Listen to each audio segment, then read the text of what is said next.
নমস্কার বন্ধুরা, welcome to my channel housewife Sandhya. আশা করি আপনারা সবাই ভালো আছেন। আজকে আমি আমার ভিডিওতে নিয়ে এসেছি শীতকালীন সবজি দিয়ে একটি দুর্দান্ত স্বাদে ভরপুর নিরামিষ রান্না মূলোর চচ্চড়ি। এর জন্য আমি দুটো মূলো নিয়ে নিয়েছি, একটা বেগুন হাফ নেব আর আলু একটা নিয়েছি।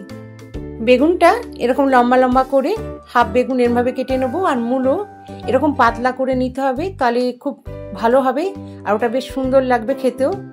আর এখানে আলু এরকম লম্বা করে কেটে নিয়েছি। এদিকে নিয়েছি হলুদ গুঁড়ো, কাশ্মীরি লঙ্কার গুঁড়ো আর নুন। আর এই বাটিতে নিয়েছি সর্ষে, কাঁচা লঙ্কা, আদা, ওটা বেটে নেব। আর এখানে পাঁচফোড়ন, শুকনো লঙ্কা, তেজপাতা। এবার তেল গরম হয়ে গেলে সেখানে পাঁচফোড়ন, শুকনো লঙ্কা আর তেজপাতা দিয়ে যখন খুব সুন্দর একটা গন্ধ বেরিয়ে আসবে ফোড়নের, তখন আমি এই কেটে রাখা সবজিগুলো দিয়ে দেবো। আজকে যারা নতুন আমার চ্যানেলটি দেখছেন তার একটা লাইক, একটি কমেন্ট করে দিতে পারেন। আর যদি ভালো লাগে অবশ্যই সাবস্ক্রাইব করে পাশে থাকবেন আর বেল আইকনটি প্রেস করে নোটিফিকেশনটিকে অন করে দেবেন। যখন আমি আবার নতুন কোনো ভিডিও ছাড়বো তখন সবার প্রথম আপনার কাছে আমার নোটিফিকেশন চলে যাবে। এইভাবেই আপনি আমার পাশেই থাকতে পারেন। পরিমাণ মতো নুন দিয়ে নিলাম। নুনটা এবার আমি এর মধ্যে মিশিয়ে নিচ্ছি, তাহলে সবজি থেকে একটু জল বেরিয়ে আসবে, সবজিটা অনেকটা মজে আসবে। এভাবে একটু নাড়াচাড়া করে নেব যাতে সম্পূর্ণভাবে নুনটা মিক্সড হয়ে যায়। এবার আমি এর মধ্যে পরিমাণ মতো হলুদ দিয়ে দেব। হলুদটাকেও এভাবেই আমি ভালো করে সবজির সঙ্গে নাড়াচাড়া করে মিশিয়ে নেব। মূলো অনেকেই খেতে চান না, কিন্তু এইভাবে যদি মূলো খান তাহলে দেখবেন যে মূলোটা মনেই হবে না এটা মূলো। আর চচ্চড়ি এটা একটা অন্য রকমই টেস্ট। নিরামিষ দিনে এটা গরম ভাতের সাথে অসাধারণ লাগে খেতে। একবার আপনারা বানিয়ে খেয়ে দেখতে পারেন। ঠিক এইভাবেই কিছুক্ষণ ঢাকা দিয়ে এটাকে আমি রেখে আবার আমি ঢাকাটা উঠিয়ে নিলাম। দেখুন অনেকটা মজেও এসছে। এবার আমি এর মধ্যে কাশ্মীরি লঙ্কার গুঁড়োটা দিয়ে দেব, দিয়ে এটাকেও আমি বেশ ভালো করে এর সঙ্গে মিশিয়ে নেব। দেখুন এটা একটা কালার চলে এসছে। এটা সামান্য মশলা দিয়ে এটা জাস্ট চচ্চড়িটা হয়, আর খেতেও সেরকম অসাধারণ হয়। এরকম ভাবেই একটু সময় এটাকে ভেজে নেওয়ার পর যখন এটা বেগুনগুলো একটু ভাজা হয়ে আসবে, সবজিগুলো এরকম মজে আসবে, আর এরকম পাতলা করে কাটলে যখন এটা খাওয়ার সময় মুখে পড়ে তখন এটা খুব ভালোই লাগে খেতে। তখন মনে হয় না এটা মূলো। এর মধ্যে আমি সিদ্ধ হওয়ার মতন যতটা জল লাগবে ততটা জল আন্দাজ করে দিয়ে দিলাম।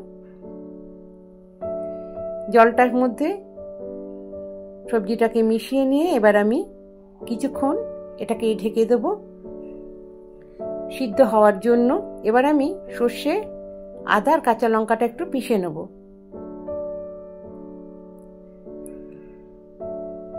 একটু মিহি করে এটা বেটে নিতে হবে। এবার ঢাকনা উল্টে যদি এটা সিদ্ধ হয়ে থাকে আমি একটা আলু বা একটা সবজিকে আমি ভেঙে দেখব। দেখুন সিদ্ধ হয়ে গেছে। এবার আমি যে বেটে রেখেছিলাম এরকম মিহি করে বাটা সর্ষে বাটা, কাঁচা লঙ্কা, আদা, এটাকে আমি এর মধ্যে দিয়ে দিলাম। এবার এটাকে শুকিয়ে নেব। একটু ঢেকে দিয়ে এটাকে আমি 2-3 মিনিট রাখবো। 2-3 মিনিট বাদে ঢাকনাটা উল্টে দেখুন এরকম হয়ে আসবে। এবার আমি এর মধ্যে একটু চিনি দিয়ে দেবো আন্দাজ মতন। চচ্চড়ি একটু মিষ্টি ঝাল এরকমই হয়। দিয়ে এটাকে আমি মোটামুটি একটু জুসি থাকবে সেইভাবেই নামাবো, কেননা সর্ষে বাটা টেনে নেয় আর শুকনো হয়ে আসে, তাই জন্য জুসি অবস্থায় রাখবো যাতে তার হালকা একটা গ্রেভি এই চচ্চড়ির মধ্যে স্মুথলি মুখে পড়ে।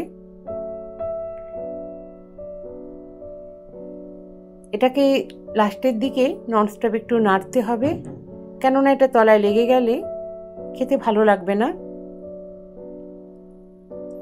এভাবেই নেড়ে নিচ্ছি। ওই জন্য পুরনো বন্ধু যারা আমার পাশে আছেন তাদেরকে আমার অশেষ ধন্যবাদ। আর আপনারা কমেন্ট করার সময় অবশ্যই একটা লাইক দিয়ে দেবেন। এভাবে কিছুক্ষণ শুকিয়ে নেওয়ার পর দেখুন এই রকম জুসি ভাবটা থাকবে, সে অবস্থাতেই চচ্চড়িটিকে নামিয়ে নিতে হবে। যখন এটা প্লেটে থাকবে তার কিছুক্ষণের মধ্যে এটা এই জুসি ভাবটা টেনে নেবে, তার জন্য জুসি অবস্থাতেই এটাকে সার্ভিং প্লেটে উঠিয়ে নিতে হবে। এবার একটা ভালো কালারও এসে গেছে এর মধ্যে।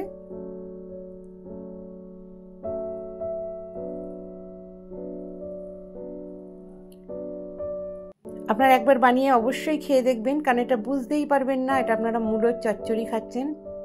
এটা সর্ষে বাটার সঙ্গে একটা অসাধারণ লাগে খেতে। আর যারা মূলো খান না তারা যখন এই চচ্চড়িটা খাবেন মনেই করতে পারবেন না এটা আপনি মূলোর চচ্চড়ি খাচ্ছেন। একটা সুন্দর একটা সর্ষে বাটা, একটা যে চচ্চড়ির টেস্ট সেটা আপনাদের মুখে আসবে। আর সর্ষের পরিমাণও অনেকটা কমই দিতে হবে, এখানে খুব বেশি সর্ষের প্রয়োজন নেই এর মধ্যে, কারণ বেগুন আছে, বেগুনটা অনেকটা মাখো মাখো ভাব নিয়ে আসে। এবার হয়ে গেছে দেখুন, এরকম গ্রেভি অবস্থাতে আমি এটা উঠিয়ে নেব।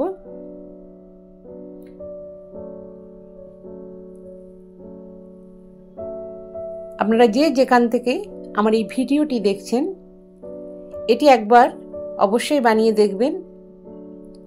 আশা করি আপনাদের ভীষণ ভালো লাগবে।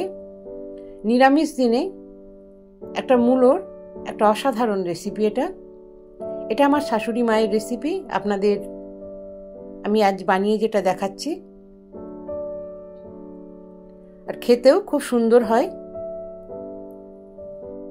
আর মূলো দিয়ে তো অনেক রকমই খাবার খেয়ে দেখেছেন, এইভাবে অবশ্যই ট্রাই করবেন।